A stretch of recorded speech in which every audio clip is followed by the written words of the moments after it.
Hello दोस्तों, ज्ञान take में आप सभी का स्वागत है। आज हम मुंशी प्रेमचंद जी द्वारा लिखी कहानी सवा शेर गेहूं को देखेंगे। तो कहानी यहाँ से शुरू होती है कि किसी गांव में शंकर नामी एक किसान रहता था। सीधा सादा गरीब आदमी था। अपने काम से काम, न किसी के लेने में न किसी के देने में छक्का पंजा न जानता था। छल कपट की उसे छूट भी न लगी थी। ठगे जाने की फिक्र न थी। विद्या न जानता था। खाना मिला तो खा लिया, न मिला तो चरबन पर कनात की।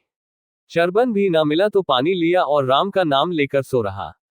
मगर जब कोई मेहमान दरवाजे पर आ जाता तो उसे ये इस्तिगना का रास्ता तर्क कर देना पड़ता था। खुसूसन जब कोई साधु महात्मा आ जाते थे तो उसे लाजिमन दुनियावी बातों का सहारा लेना पड़ता। खुद भूखा सो सकता था मगर साधु को कैसे भूखा सुलाता। भगवान के भगत जो ठहरे।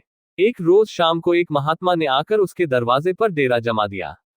चेहरे पर जलाल था, पीतांबर गले में, जटा सर पर, पीतल का कमंडल हाथ में, खड़ाऊं पैर में, ऐनक आंखों पर। गर्ज की पूरा भेष उन महात्मा का सा था जो रऊसा के महलों में रियाजत, हवा गाड़ियों पर मंदिरों का तवाफ और योग मुराकिबा में कमाल हासिल करने के लिए लजीज गिजाएं खाते हैं।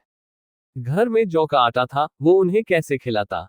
जमाना ए कदीम में जौ की ख्वाह कुछ अहमियत रही हो, मगर जमाना ए हाल में जौ की खूरिश महात्मा लोगों के लिए शकील और देर हजम हुई है। बड़ी फिक्र हुई कि महात्मा जी को क्या खिलाऊं। आखिर तय किया कि कहीं से गेहूं का आटा उधार लाऊं। गांव भर में गेहूं का आटा न मिला। गांव भर में सब आदमी ही आदमी थे, देवता एक भी न था। देवताओं को खूरिश कैसे मिलती। खुशकिस्मती से गांव के पुरोहित जी के यहाँ थोड़े से गेहूं मिल गए।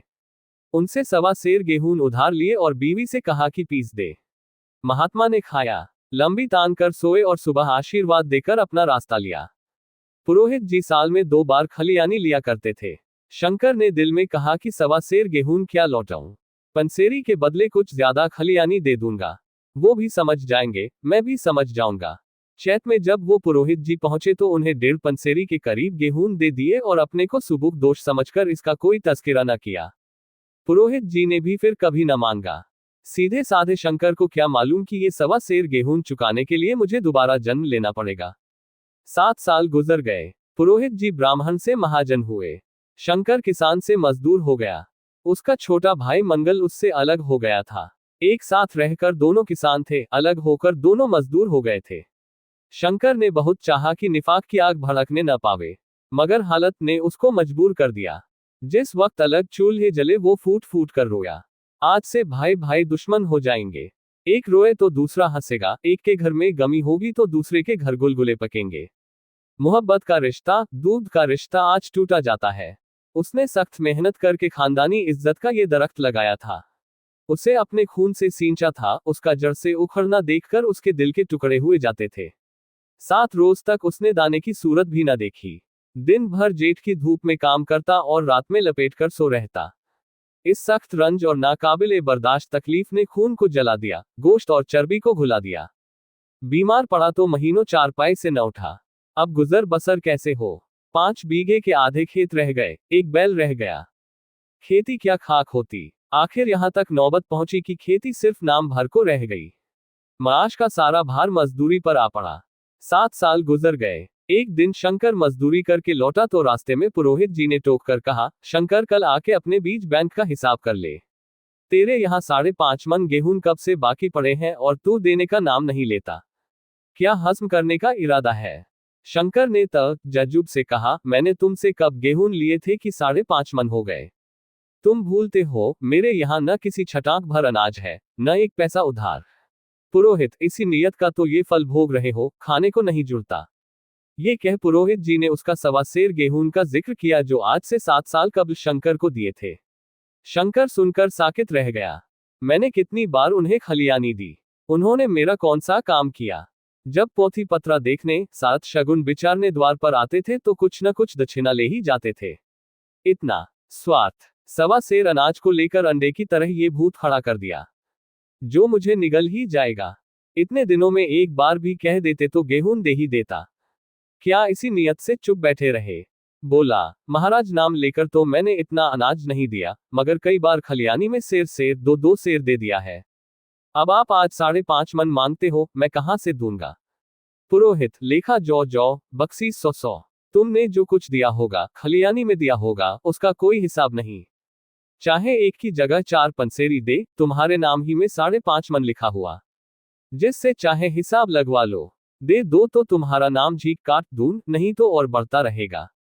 शंकर पांडे, क्यों एक गरीब को सताते हो? मेरे खाने का ठिकाना नहीं, इतना गेहूं किसके घर से दूंगा? पुरोहित, जिसके घर से चाहे लाओ, मैं छटाक भर भी न छोड़ूंगा। यहां ना दोगे, भगवान के घर तो दोगे। शंकर कांप उठा। हम पढ़े लिखे लोग होते तो कह देते, अच्छी बात है, ईश्वर के घर ही देंगे। वहां की तूल यहां से कुछ बड़ी तो न होगी। कम से कम इसका कोई सबूत हमारे पास नहीं। फिर उसकी क्या फिक्र? मगर शंकर इतना अक्लमंद, इतना चालाक न था। एक तो कर्ज, वो भी ब्राह्मण का। बही में नाम रहेगा तो सीधे नरक में जाऊंगा। इस ख्याल से ही उसके रोंगटे खड़े हो गए। बोला, महाराज तुम्हारा जितना होगा यही दूंगा। ईश्वर के यहाँ क्यों दूं? इस जन्म में तो ठोकर खा ही रहा हूं, उस जन्म के लिए क्यों कांटे बोऊं? मगर ये कोई न्याय नहीं है। तुमने राय का पर्वत बना दिया। ब्राह्मण हो कि तुम्हें ऐसा नहीं करना चाहिए था। उसी घड़ी तकाजा करके लिया होता तो आज मेरे ऊपर बड़ा बोझ क्यों पड़ता? मैं तो दे दूंगा, लेकिन तुम्हें भगवान के यहाँ जवाब देना पड़ेगा। पुरोहित, वहां का डर तुम्हें होगा, मुझे क्यों होने लगा? वहां तो सब अपने ही भाई बंद हैं। ऋषि मुनि सब तो ब्राह्मण ही हैं। कुछ बने बिगड़ेगी, संभाल लेंगे। तो कब देते हो? शंकर, मेरे पास धरा तो है नहीं, किसी से मांग जांच कर लाऊंगा तभी दूंगा। पुरोहित, मैं ये न मानूंगा। 7 साल हो गए, अब एक का भी मुलाहिजा न करूंगा। गेहूं नहीं दे सकते तो दस्तावेज लिख दो। शंकर, मुझे तो देना है। चाहे गेहूं ले लो, चाहे दस्तावेज लिखवाओ। किस हिसाब से दाम रखोगे? पुरोहित, जब दे ही रहे हो तो बाजार भाव काटूंगा। पाव भर छुड़ाकर क्यों बुरा बनूं? हिसाब लगाया गया तो गेहूं की कीमत 60 रुपया बनी। 60 का दस्तावेज लिखा गया। 3 रुपये सैकड़ा सूद। साल भर में न देने पर सूद की शरह 3.5 रुपये सैकड़ा। 8 आने का स्टैंप, 1 रुपया दस्तावेज की तहरीर शंकर को अलहदा देनी पड़ी। सारे गांव ने पुरोहित जी की मजम्मत की, मगर सामने नहीं। महाजन से सभी को काम पड़ता है, उसके मुंह कौन लगे? शंकर ने साल भर तक सख्त रियाजत की मियाद से कबल उसने रुपया अदा करने का बरतसा कर लिया। दोपहर को पहले भी चूल्हा न जलता था, सिर्फ चरबन पर बसर होती थी। अब वो भी बंद हुआ। सिर्फ लड़के के लिए रात को रोटियां रख दी जाती। 1 पैसे की तंबाकू रोज पी जाता था। यही एक लत थी जिसे वो कभी न छोड़ सका था। अब वो भी इस कठिन बरत के भेंट हो गई। उसने चिलम पटक दी, हुक्का तोड़ दिया और तंबाकू की हांडी चूर चूर कर डाली। कपड़े पहले भी तर्क की इंतहाई हद तक पहुंच चुके थे, अब वो बारीक तरीन कुदरती कपड़ों में मुंसलिक हो गए। मांग की हड्डियों तक में सरायत कर जाने वाली सर्दी को उसने आग के सहारे काट दिया। इस अटल इरादे का नतीजा उम्मीद से बढ़कर निकला। साल के आखिर तक उसके पास 60 रुपया जमा हो गए। उसने समझा कि पंडित जी को इतने रुपये दे दूंगा और कहूंगा, महाराज बाकी रुपये भी जल्दी आपके सामने हाजिर कर दूंगा।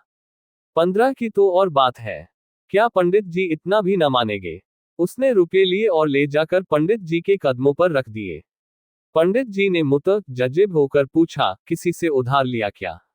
शंकर, नहीं महाराज, आपकी असीस से आपकी मजूरी अच्छी मिली। पंडित जी, लेकिन ये तो 60 ही है। शंकर, हाँ महाराज, इतने अभी ले लीजिए, बाकी 2-3 महीने में दे दूंगा। मुझे उऋण कर दीजिए। पंडित जी, उऋण तो जब ही होंगे जब मेरी कौड़ी कौड़ी चुका दोगे। जाकर मेरे 15 और लाओ। शंकर, महाराज, इतनी दया करो, अब सांझ की रोटियों का भी ठिकाना नहीं है। गांव में हूं तो कभी न कभी दे ही दूंगा। पंडित, मैं ये रोग नहीं पालता, न बहुत बातें करना जानता हूं। अगर मेरे पूरे रुपये न मिलेंगे तो आज से 3.5 रुपये सैकड़ा का ब्याज चलेगा। इतने रुपये चाहे अपने घर में रखो, चाहे मेरे यहाँ छोड़ जाओ। शंकर, अच्छा, जितना लाया हूं उतना रख लीजिए, मैं जाता हूं, कहीं से 15 और लाने की फिक्र करता हूं। शंकर ने सारा गांव छान मारा, मगर किसी ने रुपये न दिए। इसलिए नहीं कि उसका एतबार न था या किसी के पास रुपये न थे, बल्कि पंडित जी के शिकार को छेड़ने की किसी में हिम्मत न थी। अमल के बाद रद्द-ए-अमल का कुदरती कायदा है। शंकर साल भर तक तपस्या करने पर भी जब कर्ज बेबाक करने में कामयाब न हुआ तो उसकी एहतियात मायूसी की शक्ल में तब्दील हो गई। उसने समझ लिया कि जब इतनी तकलीफ उठाने पर साल भर में 60 रुपये से ज्यादा न जमा कर सका तो अब कौन सा उपाय है जिससे उसके दूने रुपये जमा हो। जब सर पर कर्ज का बोझ ही लदना है तो क्या मन भर और क्या सवा मन का। उसकी हिम्मत पस्त हो गई, मेहनत से नफरत हो गई। उम्मीद ही हौसला की पैदा करने वाली है। उम्मीद में रौनक है, ताकत है, जिंदगी है, उम्मीद ही दुनिया की मुतहर्रिक करने वाली कुव्वत है। शंकर मायूस होकर बेपरवाह हो गया। वो जरूरतें जिनको उसने साल भर तक टाल रखा था, अब दरवाजे पर खड़ी होने वाली भिखारने न थी, बल्कि सर पर सवार होने वाली चुड़ैलें थी, जो अपना चढ़ावा लिए बगैर जान ही नहीं छोड़ती। कपड़ों में पैबंद लगने की भी एक हद होती है। अब शंकर को हिसाब मिलता तो रुपये जमा न करता, कभी कपड़े लाता और कभी खाने की कोई चीज। जहां पहले तंबाकू पिया करता था, वहां अब गांजा और चरस का चस्का भी लगा। उसे अब रुपये अदा करने की कोई फिक्र न थी, गोया उस पर किसी का एक पैसा भी न था। पहले लर्जा आ जाने पर भी वो काम करने जरूर जाता था, अब काम पर न जाने का बहाना तलाश किया करता। इस तरह 3 साल गुजर गए। पंडित जी महाराज ने एक बार भी तकाजा न किया। वो होशियार शिकारी की तरह तीर बहदफ निशाना लगाना चाहते थे। पहले से शिकार को भड़का देना उनके शेवे के खिलाफ था। एक रोज पंडित जी ने शंकर को बुलाया, हिसाब दिखाया। 60 रुपये जमा थे। वो मिन्हा करने पर भी अब शंकर के जिम्मे 120 रुपये निकले। इतने रुपये तो उसी जन्म में दूंगा। इस जन्म में नहीं हो सकता पंडित, मैं इसी जन्म में लूंगा। असल न सही सूद तो देना ही पड़ेगा। शंकर, एक बैल है वो ले लीजिए, एक झोपड़ी है वो ले लीजिए, और मेरे पास रखा क्या है? पंडित, मुझे बैल बधिया लेकर क्या करना है? मुझे देने को तुम्हारे पास बहुत कुछ है। शंकर, और क्या है महाराज? पंडित, कुछ नहीं है, तुम तो हो। आखिर तुम भी कहीं मजदूरी करने ही जाते हो। मुझे भी खेती करने के लिए एक मजदूर रखना ही पड़ता है। सूद में तुम हमारे यहाँ काम किया करो, जब सुविधा हो असल भी दे देना। सच तो यह है कि अब तुम दूसरी जगह काम करने के लिए जा नहीं सकते, जब तक मेरे रुपये न चुका दो। तुम्हारे पास कोई जायदाद नहीं है। इतनी बड़ी गठरी मैं किस एतबार पर छोड़ दूं? कौन इसका जिम्मा लेगा? तुम मुझे महीने महीने सूद दिए जाओगे, और कहीं कमा कर जब तुम मुझे सूद भी नहीं दे सकते तो असल की कौन कहे? शंकर, महाराज, सूद में तो काम करूंगा और खाऊंगा क्या? पंडित, तुम्हारी घरवाली है, लड़के हैं, क्या वो हाथ पैर कटा बैठेगे? तुम्हें आज सिर जो रोज चरबन के लिए दे दिया करूंगा, ओढ़ने के लिए साल में कंबल पा जाओगे। एक सलूका भी बनवा दिया करूंगा, और क्या चाहिए? ये सच है कि और लोग तुम्हें 6 आने रोज देते हैं, लेकिन मुझे ऐसी गर्ज नहीं है। मैं तो तुम्हें अपने रुपये भराने के लिए रखता हूँ। शंकर ने कुछ देर तक गहरे सोच में पड़े रहने के बाद कहा, महाराज, ये तो जन्म भर की गुलामी हुई। पंडित, गुलामी समझो चाहे मजूरी समझो, मैं अपने रुपये भराए बिना तुम्हें न छोड़ूंगा।